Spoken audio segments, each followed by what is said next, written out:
Tu me dois bien ça, après toutes ces années à m'occuper de maman. C'est le SMS que mon frère m'a envoyé juste avant de vider l'intégralité de mon compte en banque. J'ai baissé les yeux sur mon téléphone et j'ai vu le solde. 0 €. 185 000 € transférés en quelques secondes.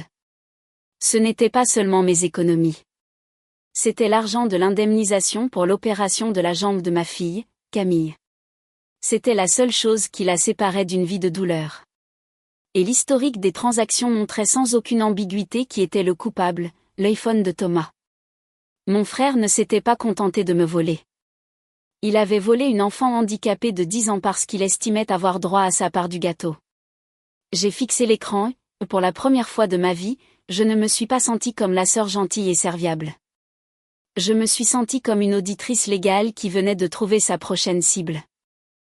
Avant de vous raconter comment ma fille est devenue la personne la plus dangereuse de cette famille, laissez un commentaire pour me dire d'où vous écoutez en ce moment.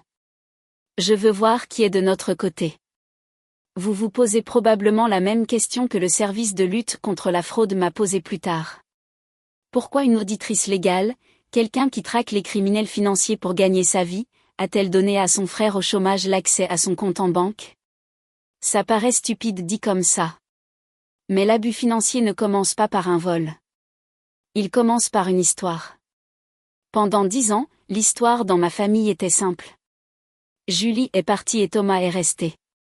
J'étais l'égoïste parce que j'avais déménagé à 3 heures de route pour construire ma carrière. Thomas était le saint parce qu'il était resté dans notre petite ville de province, vivant chez notre mère sans payer de loyer, soi-disant pour s'occuper d'elle. C'était ça, le piège. J'appelle ça le piège de la cruauté normalisée. C'est quand votre famille vous convainc que votre réussite est une forme d'abandon, et que le seul moyen d'obtenir votre pardon est de payer pour les personnes que vous avez laissées derrière vous. Je n'ai pas ajouté Thomas à mon compte par naïveté. Je l'ai ajouté parce que j'en avais marre de m'excuser d'exister. Je me souviens du jour où je l'ai fait. C'était il y a 4 ans, juste après l'accident de voiture qui m'avait broyé les jambes. J'étais allongée dans un lit d'hôpital, bourré d'antidouleurs, terrifiée à l'idée de perdre mon travail. Thomas se tenait au pied du lit, ne me demandant pas si je souffrais, mais se plaignant que sa voiture était en panne et qu'il ne pouvait pas emmener maman à ses rendez-vous.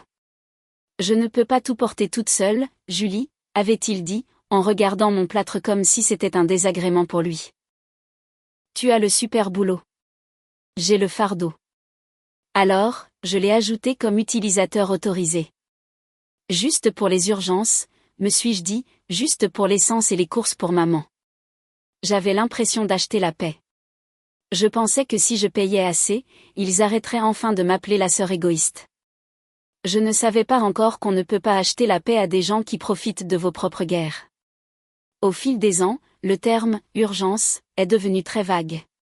Une urgence, c'était une note de bar un vendredi soir. Une urgence, c'était une nouvelle console de jeu parce qu'il était stressé. Une urgence, c'était le leasing d'un gros SUV neuf qui coûtait plus cher que ma première voiture. Je voyais les débits. Je les voyais tous, un par un, et je laissais faire. Je conduisais une vieille berline de 10 ans avec un pare-choc fissuré et des freins qui grinçaient, pendant que mon frère se pavanait dans un véhicule à 60 000 €, payé par mes heures supplémentaires. Je vivais dans un appartement en location avec une plomberie douteuse pour économiser pour l'opération de Camille. Pendant ce temps, je payais la caution de l'appartement de luxe de Thomas parce qu'il ne passait pas l'étude de solvabilité. Je me disais que j'étais une bonne sœur. Je me disais que je l'aidais à se remettre sur pied. Mais en regardant ce solde à 0 sur mon téléphone, le brouillard s'est enfin dissipé. Je ne l'aidais pas. Je payais un loyer pour ma place dans la famille. Je payais un abonnement mensuel pour être toléré. Thomas n'a pas volé cet argent parce qu'il était désespéré. Il l'a volé parce qu'il croyait que c'était déjà le sien. Dans son esprit, mon argent n'était qu'une compensation pour ses choix de vie. Il pensait que j'étais une ressource inépuisable, un robinet qui ne se tarirait jamais. Mais il avait oublié un détail crucial. Quand on vide le compte, on résilie aussi l'abonnement. Il n'a pas seulement pris l'argent. Il a pris la seule raison que j'avais de rester gentille. J'ai fermé l'application de la banque et ouvert mon ordinateur portable professionnel. La sœur triste et coupable est morte à l'instant où j'ai vu ce solde. La femme qui l'a remplacée ne se souciait pas de maintenir la paix.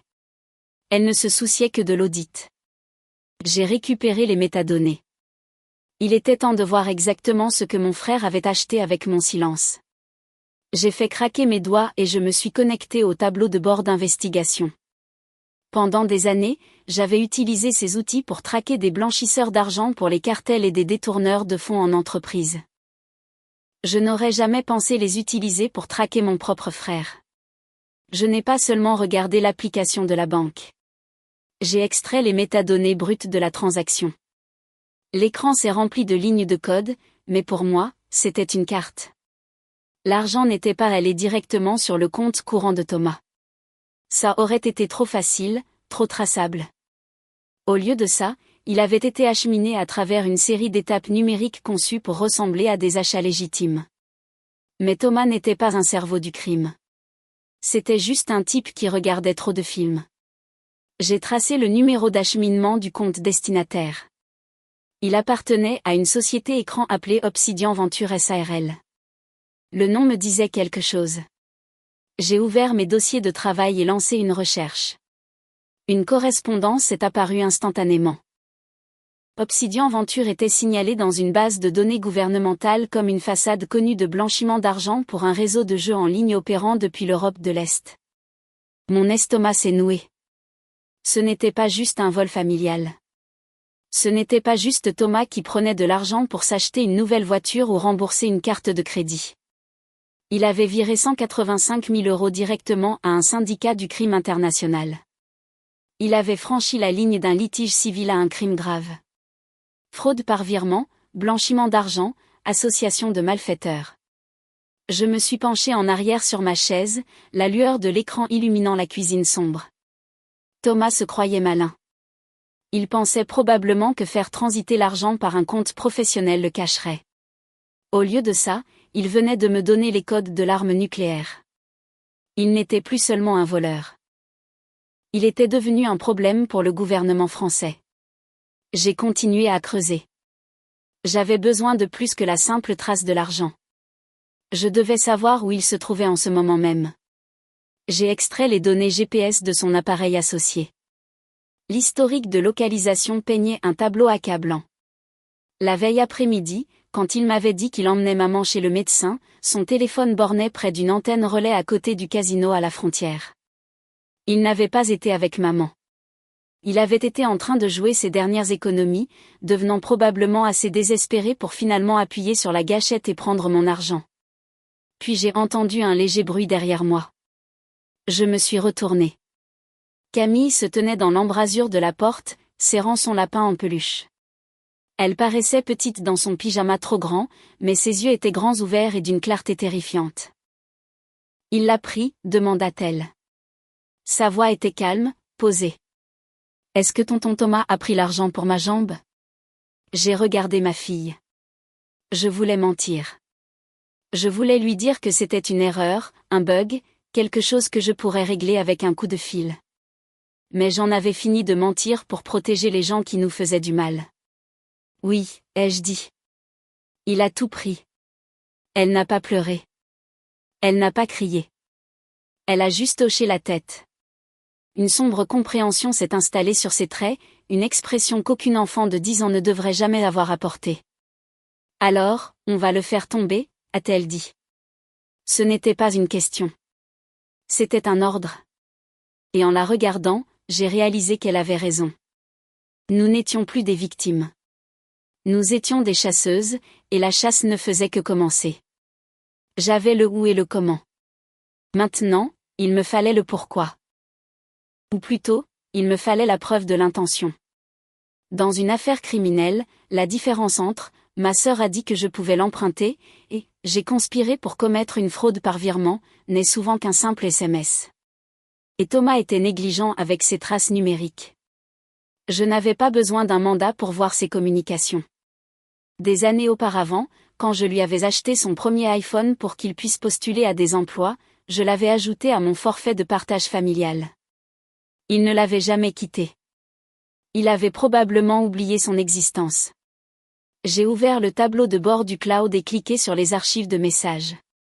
Il avait supprimé la conversation avec Nicole, sa petite amie, mais il n'avait pas vidé le dossier des éléments récemment supprimés. J'ai cliqué sur Restaurer. La conversation s'est affichée à l'écran, horodatée d'il y a 2 heures. Thomas, c'est fait. La poule aux œufs d'or a enfin payé. Nicole, la totalité? Thomas, chaque centime. 185 000. On part aux Maldives, bébé. Première classe. J'ai fixé les mots, la poule aux œufs d'or. C'est ce que j'étais pour lui. Pas une sœur, pas une sauveuse, juste une proie stupide et crédule qui avait finalement lâché l'argent. Il ne volait pas pour rembourser un usurier ou sauver la maison de notre mère. Il volait pour faire la fête. Il volait parce qu'il estimait mériter des vacances à mes frais. J'ai pris une capture d'écran. C'était la pièce à conviction numéro 1. Puis j'ai recoupé son historique de localisation. La veille après-midi, quand il m'avait envoyé un SMS larmoyant sur le fait d'avoir passé 3 heures dans la salle d'attente avec maman chez le cardiologue, ses données GPS racontaient une autre histoire.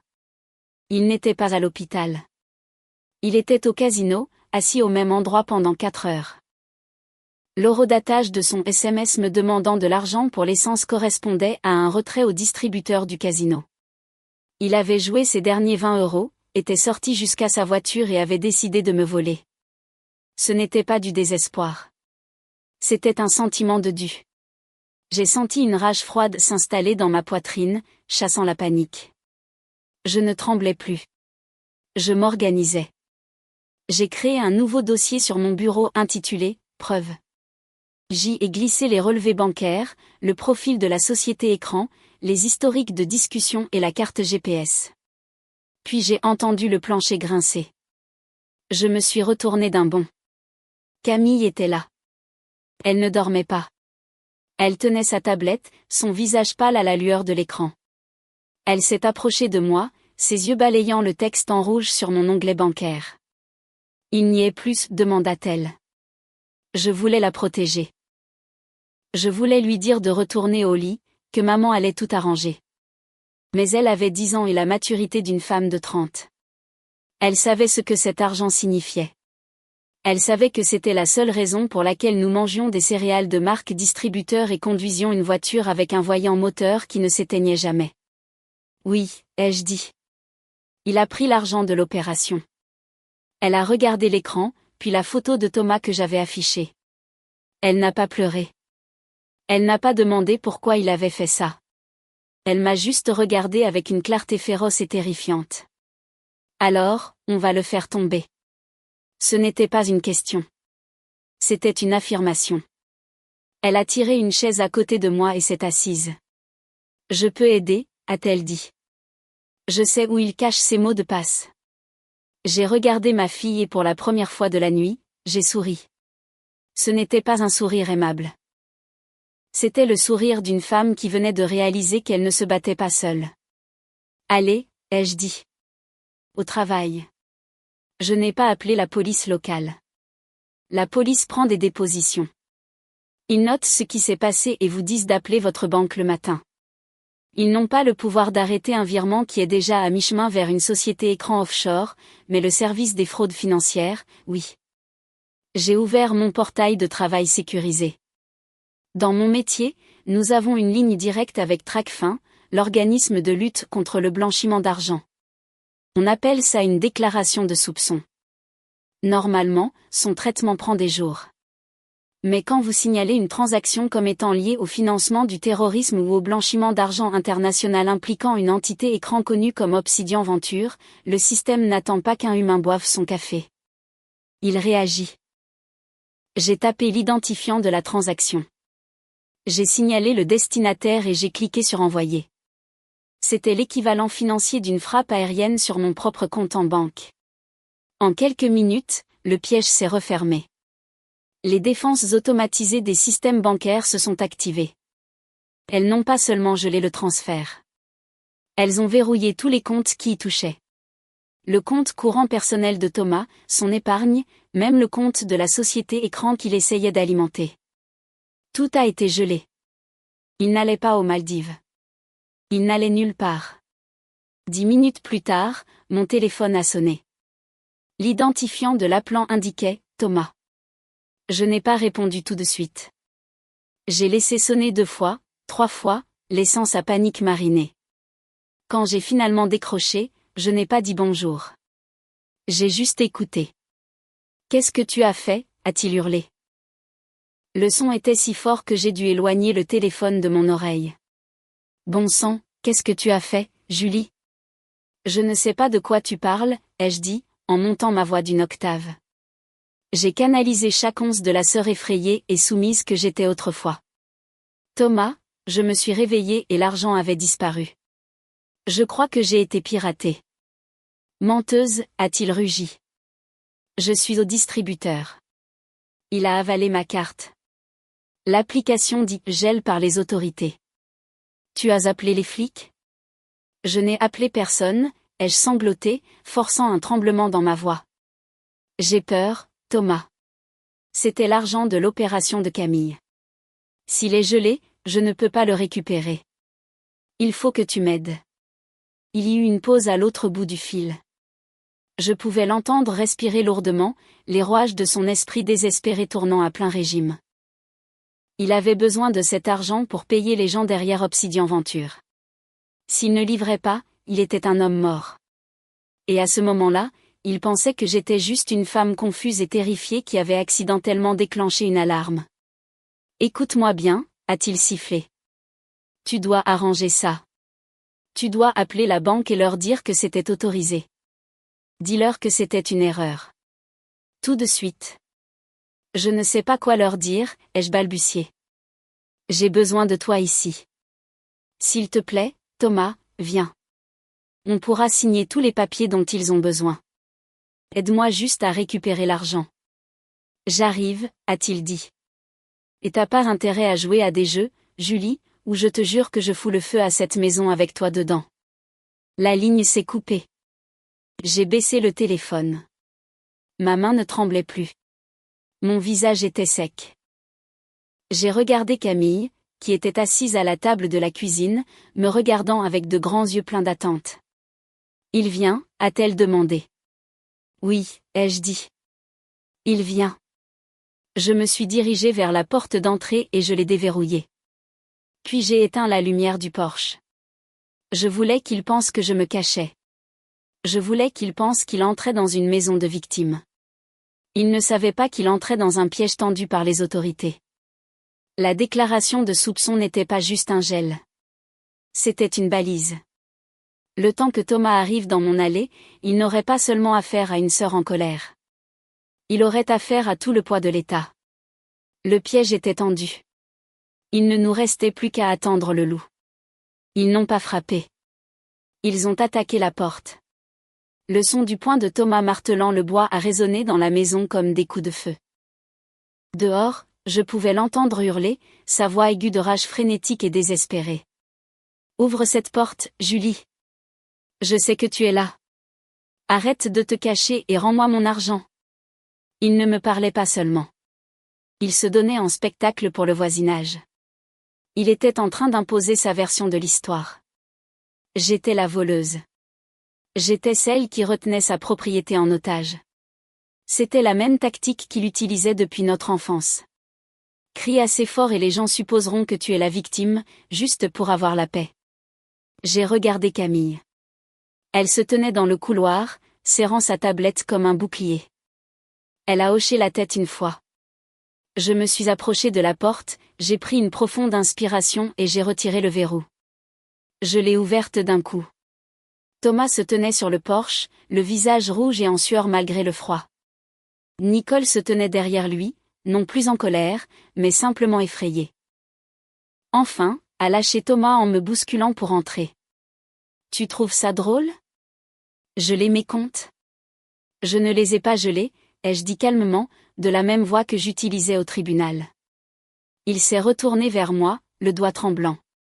Le distributeur a dit « gel par les autorités ». Tu as appelé la banque. Arrange ça. Dis-leur que c'était autorisé. Il croyait vraiment qu'il pouvait s'en sortir par l'intimidation, comme il l'avait toujours fait. J'ai sorti le dossier que je tenais. Je ne peux pas les appeler, ai-je dit, parce que ce n'est pas moi qui l'ai fait. Je lui ai tendu le document, la déclaration de soupçon. Le sceau officiel du Trésor public en haut de la page. C'est le Trésor public qui les a gelés. Il a fixé le sceau. Les mots « détection de fraude par virement » suffisaient. Quand tu as déplacé 185 000 € vers une société écran, ai-je dit, tu as déclenché une alerte. Cet argent était marqué. Au moment où tu l'as transféré, tu n'as pas envoyé des fonds. Tu as envoyé une balise à la police judiciaire. Nicole a murmuré, de l'argent à pas ? Des preuves, ai-je corrigé. Thomas a reculé en titubant. Tu m'as piégé. Tu as balancé ta propre famille. Tu n'es pas ma famille, ai-je dit. Tu es un risque. Il a tenté une dernière fois, prétendant qu'il l'avait fait pour nous, pour maman, pour Camille. Je me suis approchée. Tu n'es pas un héros, ai-je dit. Tu es un voleur qui a volé une enfant handicapée. Ton numéro de dossier est le 49B et c'est fini pour toi. Des lumières bleues et rouges ont inondé la pièce. Nicole a eu un hoquet de surprise. Dehors, des voitures de police banalisées bloquaient l'allée. Thomas s'est tourné vers moi, dépouillé de son arrogance, suppliant comme un enfant. Julie, s'il te plaît. Je ne peux pas t'aider, ai-je dit. Tu n'as plus les autorisations. La porte s'est ouverte en grand. Police. Les mains en l'air. J'ai regardé les menottes se refermer sur ses poignets. J'ai regardé Nicole passer un accord avec les agents avant même que les moteurs ne démarrent. J'ai regardé mon frère se faire emmener, hurlant mon nom. Quand la rue est finalement redevenue silencieuse, j'ai verrouillé la porte. Camille se tenait dans le couloir. Il est parti ? Oui, ai-je dit. Bien, a-t-elle soufflé. Maintenant, on peut payer pour l'opération. Il a pris 15 ans. L'argent est revenu. Camille court maintenant. Sans douleur, sans boiterie. Les gens me demandent si je me sens coupable. Le frère que j'imaginais me manque. Pas l'homme qui a volé mon enfant. Le silence n'est pas synonyme de solitude. Il est synonyme de paix. Et parfois, protéger son avenir, c'est devoir amputer son passé.